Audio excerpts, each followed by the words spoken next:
এবার দারুণ চমকের সাথে শেষ হতে চলেছে চিরদিনই তুমি যে আমার ধারাবাহিকটি। এমনকি ধারাবাহিকের সিজন 2 আসবে সেই ইঙ্গিতও দিয়ে দেওয়া হচ্ছে ধারাবাহিকের অন্তিম পর্বে। চলুন জেনে নেওয়া যাক চিরদিনই তুমি যে আমার ধারাবাহিকটি কীভাবে শেষ হতে চলেছে। এর আগেই তো আপনাদেরকে জানিয়ে দিচ্ছি যে ধারাবাহিকের শেষে আমরা দেখতে পাবো যে আর্য অপর্ণার মেয়ে হয়েছে, আর ধারাবাহিকের শেষে আমরা আর্য অপর্ণার মেয়ের গল্পই দেখতে পাবো। অনেক বাধা বিপত্তি পেরিয়ে আর্য অপর্ণা এক হবে।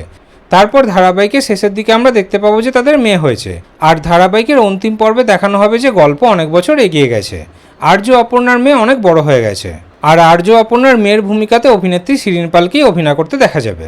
মানে ধারাবাহিকের অন্তিম পর্বে অভিনেত্রী শিরিন পালকে ডবল রোলে অভিনয় করতে দেখা যাবে, মা এবং মেয়ের ভূমিকাতে অভিনয় করতে দেখা যাবে। আর অন্তিম পর্বে দেখানো হবে যে তাদের মেয়ের গল্প শুরু হচ্ছে। মানে যদি কোনোদিনও চিরদিনই তুমি যে আমার 2 আসে, তাহলে এখান থেকেই গল্প এগিয়ে নিয়ে যাওয়া যাবে। তাহলে আপনারাও কি চান যে চিরদিনই তুমি যে আমার 2 আসুক, আর তাতে আর্য অপর্ণার মেয়ের গল্প দেখানো হোক? এই বিষয়ে আপনাদের কি মতামত কমেন্টে অবশ্যই জানাবেন।